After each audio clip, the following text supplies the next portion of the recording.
आप लोग जो है एकदम शानदार जानदार मस्त हैं। और जल्दी से एक बार सभी प्यारे बच्चे आ जाएंगे। हेलो मेरे बच्चा, hello hello hello hello hello बेटा, good evening good evening good evening, नमस्कार नमस्कार नमस्कार।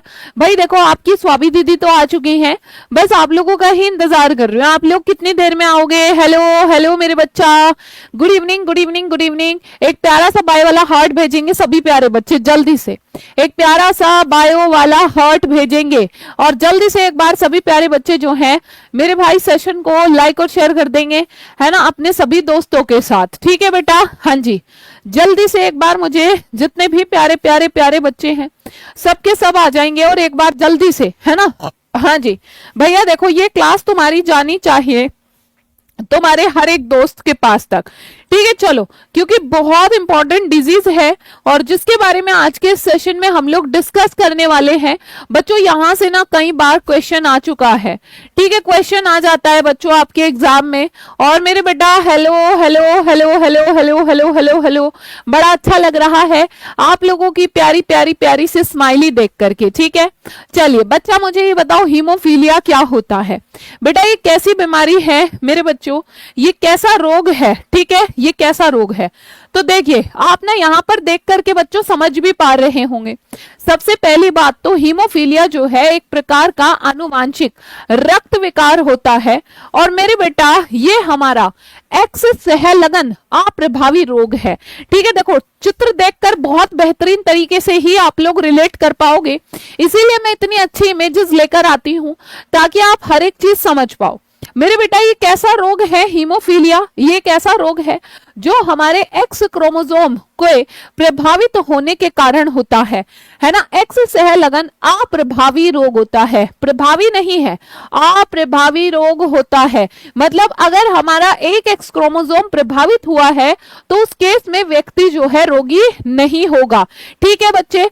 अच्छा, इसमें क्या होता है? देखो मैं आपको एक बात बताती हूँ। मान लो ये कौन है ना, तुम हमेशा कहते थे दीदी चुन्नू को दिखा दो, चुन्नू को दिखा दो, चुन्नू को दिखा दो। तो देख लो एक बार जरा, ये चुन्नू है ना। और ये क्या हुआ है भाई साहब? चुन्नू मान नहीं रहा होगा तुम्हारी तरह, है ना। चुन्नू कुछ खेल रहा था, मम्मी ने अंदर भी बुलाया, नहीं आया। तो फिर मेरे बेटा चुन्नू के पैर में लग गई भाई चोट। अब चोट लगने पर उसका रक्त जो है लगातार बच्चों बहता जा रहा है, उसका रक्त बहना हुआ बंद नहीं होता है। तो यही बीमारी क्या होती है बेटा? हीमोफीलिया, जिसमें एक छोटी सी चोट के बाद भी बच्चों रक्त जो है लगातार बहता रहता है। क्योंकि तुम्हें पता है जब हमें चोट लगती है तो थोड़ी देर के बाद हमारा रक्त बहना बंद हो जाता है। क्यों बंद हो जाता है? क्योंकि हमारा ब्लड क्लॉट हो जाता है ना। लेकिन यहाँ पर ब्लड क्लॉटिंग का टाइम बच्चों जो है बढ़ जाता है। ठीक है, ब्लड क्लॉटिंग का टाइम इसमें बढ़ जाता है। जल्दी एक बार सेशन को लाइक और शेयर करो। ठीक है, जिसने अभी नहीं किया है, जो बच्चा कंजूसी दिखा रहा है ना, कंजूसी नहीं दिखानी। इस रोग में क्या होता है? देखो सबसे पहले तो मैं आपको एक बात बता देती हूँ। हमारे पास क्या होता है? एक होता है बेटा नॉर्मल गुणसूत्र, है ना। नॉर्मल गुणसूत्र अगर मैं कहूँ तो कैसे लिखते हैं हम? नॉर्मल गुणसूत्र लिखते हैं बेटा ऐसे, एक्स। लेकिन इसके लिए एक सिंबल होता है। अगर मैं कहूँ मेरे भाई कि हम अगर कहें हीमोफिलिक, है ना, हीमोफिलिक गुणसूत्र जो होता है, तो बेटा जी उसको आप कैसे रिप्रेजेंट करोगे? हीमोफिलिक में बेटा क्या होता है? एक्स के ऊपर बच्चों एच और लगा दो। एक्स के ऊपर एच लगाया तो ये क्या हो गया? हीमोफिलिक हो गया। अब मेरे बच्चों मेरी बात सुनेंगे थोड़ा सा ध्यान से। हम इसमें मेल और फीमेल दोनों की बात करने वाले हैं, है ना। मेल फीमेल दोनों की बात करने वाले हैं। बेटा आपको पता है नॉर्मल स्थिति में कैसा होता है नर, है ना। नॉर्मल स्थिति में नर के पास गुणसूत्र होते हैं एक्स वाई और मादा के पास होते हैं बेटा एक्स एक्स। अब आपको पता है, लेकिन बच्चों रोगी वाली स्थिति में क्या होता है ना। लेकिन मेरे बेटा यहाँ पर रोगी वाली स्थिति में क्या होता है? रोगी स्थिति कब होती है? देखो नर के पास एक एक्स क्रोमोसोम है और एच लगा दिया, यानी कि हीमोफिलिक गुणसूत्र हो गया, यानी कि वो नर मेरे बेटा प्रभावित हो गया है। और अगर वो मेरे बच्चों वो नर प्रभावित होता है, ओके विजय प्रताप, तो यहाँ पर मेल के पास बेटा एक ही एक्स क्रोमोसोम होता है, इसीलिए नर के अंदर ये रोग होने का ज्यादा चांस होता है। लेकिन मेरे भाई फीमेल को अगर इसे प्रभावित करना है तो फीमेल के दोनों गुणसूत्र को प्रभावित करना होगा, है ना। फीमेल के मेरे बच्चों दोनों गुणसूत्रों को प्रभावित करना होगा। ठीक है बच्चे, अब मुझे एक बात बताओ, एक कंडीशन होती है इसमें वाहक। भाई वाहक क्या होता है? पहली बात तो नर में तो वाहक ही नहीं होता। वाहक होती है एक ऐसी स्थिति जैसे मान लो फीमेल के पास 2 एक्स क्रोमोसोम है, 2 में से सिर्फ उसका 1 एक्स क्रोमोसोम प्रभावित हुआ है और एक मेरे बेटा नॉर्मल है ना, एक मेरे बच्चों नॉर्मल है। तो बेटा यहाँ पर क्या होगा मेरे बच्चा? जल्दी बताओ। अब जो ये प्रभावित वाला है, जो ये मेरे बेटा प्रभावित वाला है, ऐसी फीमेल अपने बच्चों को रोग कर सकती है, हालांकि खुद ही नॉर्मल रहेगी। तो बेटा ऐसी फीमेल जो अपने बच्चों के अंदर रोग पैदा कर सकती है, वो ही फीमेल क्या कहलाती है? वाहक कहलाती है ना? वही फीमेल क्या कहलाती है बेटा? वाहक कहलाती है। अब क्योंकि मेल के पास सिर्फ एक ही एक्स क्रोमोसोम होता है और वही प्रभावित हो गया, तो मेल के अंदर मेरे बेटा ज्यादा चांस होते हैं रोगी होने के as compare to the female. लेकिन बच्चों फीमेल के पास 2 एक्स क्रोमोसोम होते हैं। ठीक है, बताइए क्या मेरे बेटा आप लोगों को यहाँ तक की बातें सभी प्यारे बच्चों को क्लियर है या नहीं है? ठीक है, अगर यहाँ तक की बातें क्लियर है, आपको मजा आ रहा है, अभी इसी पर कुछ 1-2 क्वेश्चन करके दिखाऊंगी, तो एक बार और सेशन को दम लगा के लाइक और शेयर करना है। ठीक है, चलो चलो चलो चलो भैया, अब हम चलते हैं मेरे बेटा मौर्या जी। तो बताओ तो ये कैसा है? ये मेरे बेटा एक्स सहलगन, लिंग सहलगन भी कह सकते हैं, एक्स सहलगन भी कह सकते हैं। एक्स सहलगन रोग होता है। इसमें क्या है? प्रभाव रहित वाहक नारी। ठीक है बेटा, यहां पर इस रोग में अब मैं इसका भी कॉन्सेप्ट तुम्हें करवा देती हूं। प्रभाव रहित वाहक नारी यानी कि एक स्त्री है, एक फीमेल है मेरे बेटा, एक मादा है ना, जो कैसी है बेटा? जो है मान लो मेरे बच्चों कैसी? वाहक है, मतलब देखने में नॉर्मल लगेगी, ये नॉर्मल। और एक नर है भैया जी, एक लड़का है, एक आदमी है, और ये कैसा है? ये नॉर्मल है। भाई दोनों ही नॉर्मल नॉर्मल दिख रहे हैं। अब दोनों का विवाह तय कर दिया, दोनों की शादी तय कर दी है। फीमेल के पास एक्स क्रोमोसोम होता है, तो इसका एक एक्स क्रोमोसोम प्रभावित होगा, तो यहां पर एक्स एक्स वाली कंडीशन आ गई। और मेरे बच्चों यहां पर क्या होगा बेटा? हाँ जी, ये तो नॉर्मली है, तो एक्स वाई रहेगा। अब यहां पर गैमेट्स कैसे बनेंगे बच्चों? गैमेट्स कैसे बनेंगे जल्दी बताओ? तो यहां पर होगा एक्स एच और एक्स। यहां पर क्या होगा बेटा? यहां पर होगा बच्चों एक्स और वाई वाली स्थिति। तो मेरे बेटा इनके जो बच्चे होंगे वो कैसे बच्चे होंगे, है ना? इनके जो बच्चे होंगे वो कैसे होंगे? एक बार देखो, यहां पर लिख लिया एक्स एच, यहां पर लिख लिया एक्स, यहां पर एक्स और यहां पर वाई। तो बच्चों यहां पर क्या स्थिति आएगी? यहां से भी एक्स एच आया और यहां से भी एक्स आया, यहां से एक्स और यहां से वाई, यहां से मेरे बेटा क्या आया? एक्स और एक्स, और यहां से आया एक्स और वाई। इस एक्स के ऊपर लेकिन एच भी आएगा क्योंकि सामने वाला एक्स एच और वाई है। तो बेटा ये कैसी स्थिति होगी? अब आप जरा जब यहां देखोगे तो आपको ऑलरेडी पता है एक्स एक्स का मतलब क्या होता है बेटा? एक्स एक्स का मतलब होता है भाई लड़की, तो इनके क्या होगी? लड़की। एक्स एक्स मतलब मेरे बच्चों लड़की, है ना? हाँ जी, एक्स एक्स पहले गुणसूत्र देख लो, एक्स वाई क्या होगा? लड़का, है ना? हाँ जी, यहां भी एक्स वाई क्या होगा बेटा? लड़का। लेकिन एक चीज पर और फोकस करो, यहां पर क्या लिखा है? X H.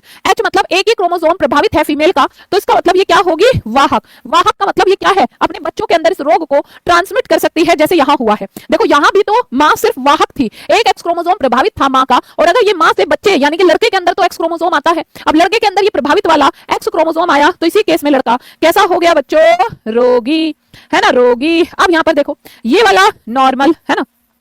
ये वाला नॉर्मल, ठीक है? ये वाला क्या हुआ? ये वाला हुआ बच्चों नॉर्मल। ठीक है, बताओ तो क्या आपको इतनी बात समझ में आई, है ना? तो एक वाहक नारी जो होती है, जो अपने आप खुद कोई रोग नहीं दर्शाएगी बेटा, लेकिन वो उस रोग को अपने बच्चों के अंदर ट्रांसमिट कर सकती है। ठीक है, तो इस तरह का बच्चे अगर कोई कॉन्सेप्ट आया तो भैया जी क्या होगा? कर दोगे कि नहीं कर दोगे? एक बार जल्दी से मुझे बाय वाला हार्ट भेज करके बता दो, है ना? हाँ जी, बताइए बताइए बताइए, जल्दी से कर दोगे बच्चों? चलो एक कॉन्सेप्ट और बताती हूँ। हमारे पास क्या है? हमारे पास कोई एक मादा है ना? हाँ जी, जो कैसी है बेटा? जो है वाहक। और एक नर है बेटा, जो नर कैसा है? नर है बेटा रोगी, है ना? नर कैसा है बच्चों? नर है बेटा रोगी। अगर वाहक मादा है तो क्या स्थिति होगी? 2 एक्स क्रोमोसोम में से एक प्रभावित होगा, और भैया पापा रोगी हैं तो एक ही एक्स क्रोमोसोम इनका प्रभावित होगा। पर देखो पापा, क्योंकि पापा के पास एक ही एक्स क्रोमोसोम होता है, तो इसीलिए पापा इसी केस में प्रभावित हो जाते हैं। पर मम्मी के पास 2 एक्स क्रोमोसोम होता है, तो इसलिए यहाँ पर रोगी नहीं होती है। अब यहाँ पर गैमेट्स 2 प्रकार के बने भाई मेरे, यहाँ भी गैमेट्स जो है 2 प्रकार के बने हैं, है ना? यहां भी बच्चों 2 प्रकार के गैमेट्स बने हैं। अब आप मुझे बताओ इनके बच्चे कैसे होंगे, है ना? हाँ जी, इनके बच्चे कैसे होंगे? ये है एक्स एच, ये है एक्स, ये है एक्स एच, और ये है बेटा वाई, है ना? अब मान लो यहां से बेटा पापा से भी क्या आया? यहाँ पर पापा से भी आया एक्स क्रोमोसोम प्रभावित वाला, मम्मी से भी आया प्रभावित वाला। ठीक है, यहाँ से एक्स एच और वाई आया, यहाँ से एक्स एच और एक्स आया, यहाँ से बेटा एक्स और वाई आया। देखो अगर तुमसे पूछा जाए तो मेरे बच्चों ये क्या होगा? एक्स एक्स अगेन लड़की होगी, है ना? क्या होगा बेटा? लड़की। एक्स वाई क्या होगा बेटा? लड़का होगा, लड़का। ठीक है जी, एक्स वाई क्या होगा बेटा?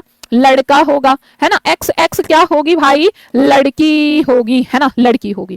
ठीक, चलो अब आप मुझे एक बात बताओ, ये एक्स एक्स इसके 2 क्रोमोसोम हैं, दोनों ही प्रभावित हैं, तो इसका मतलब ये लड़की कैसी होगी बेटा? इसके 2 क्रोमोसोम हैं और दोनों ही प्रभावित हैं, तो इसका मतलब ये लड़की भाई रोगी होगी। इसका मतलब यहाँ पर एक ही एक्स क्रोमोसोम है, वही प्रभावित है, तो ये रोगी तो नहीं होगी, पर ये वाहक होगी, यानी कि अपने बच्चों के अंदर इस रोग को ट्रांसमिट कर सकती है। इधर पापा के पास देखो, मतलब लड़के के पास एक ही एक्स क्रोमोसोम है, वही प्रभावित है, तो लड़का इसी केस में रोगी हो जाएगा। और ये क्या होगा बेटा जी? यहाँ पर मेरे बच्चों नॉर्मल, है ना? एक्स वाई वाले केस में लड़का कैसा होगा? नॉर्मल। तो बेटा ऐसी वाली स्थिति आती है यहाँ पर। ठीक है, तो आपने क्या देखा, देखो अगर हमारे पास क्या है, इसमें जो प्रभाव रहित वाहक नारी है वो अपने नर संतति में रोग को संचारित कर सकती है ना। जो प्रभाव रहित नारी थी खुद यहाँ पर, उसकी वजह से लड़का रोगी हो गया, क्योंकि मां से एक एक्स क्रोमोसोम लड़के के अंदर जाता है और उसी में ही ये लड़का रोगी हो जाता है ना। इसमें शरीर के थक्का बनने के संबंध एकल प्रोटीन प्रभावित होता है, ठीक है बेटा। और इसी वजह से आहत व्यक्ति में एक छोटी सी चोट के बाद भी मेरे बच्चों क्या है, रक्त निकलना बंद नहीं होता, यानी कि उसका बच्चों रक्त बहता रहता है। यहाँ पर जो वाहक नारी है उससे रोग पुत्रों को हो जाता है और नारी की रोगग्रस्त होने की संभावना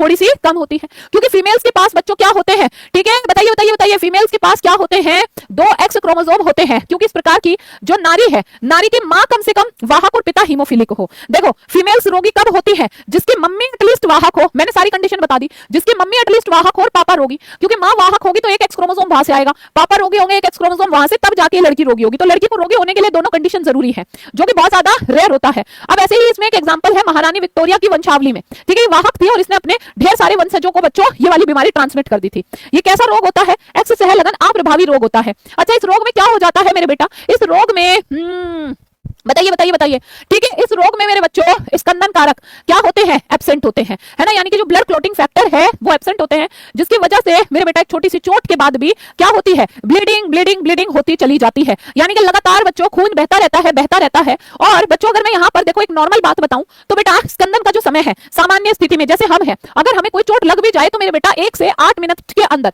हमारा खून बहना बच्चों बंद हो जाता है। लेकिन मेरे भाई हीमोफिलिक व्यक्ति का क्या होता है, 30 मिनट से लेकर 24 घंटे तक ऐसा होता है कि लगातार खून बहता रहे, वहां पर मेरे बच्चों बहुत ज्यादा दिक्कत हो जाती है। ठीक है, बताओ मेरे बेटा क्या आपको ये पॉइंट, ये टॉपिक क्लियर हुआ है या नहीं हुआ है? और अगर मेरे बच्चों तुम्हें ये टॉपिक क्लियर हुआ है तो फटाफट से एक क्वेश्चन का आंसर करना है कि क्वेश्चन है हमारा मेरे बेटा कि जो हीमोफीलिया होता है ना, हीमोफीलिया कैसा रोग है ना, ऑप्शन नंबर ए है ना, हीमोफीलिया जो है बेटा कैसा रोग है ना, कैसा रोग है, ऑप्शन नंबर ए मेरे बेटा ये कैसा रोग है बच्चे, जल्दी बताओ। ठीक है, वाई सहलगन होता है, वाई सहलगन होता है ना, ऑप्शन नंबर बी एक्स सहलगन होता है। क्या सही आंसर है, उसका आंसर आपको मुझे कमेंट सेक्शन में करना है। और साथ में आपको मुझे ये भी बताना है मेरे बच्चों कि तुम्हें आज का सेशन कैसा लगा है, और अगर आज का सेशन बेटा आपको अच्छा लगा है तो उसको लाइक और शेयर जरूर करना है अपने सारे दोस्तों के साथ। कल शाम रात 9 बजे फिर मिलेंगे, तब तक के लिए मेरे बेटा बाय बाय एवरीवन, नमस्कार और धन्यवाद।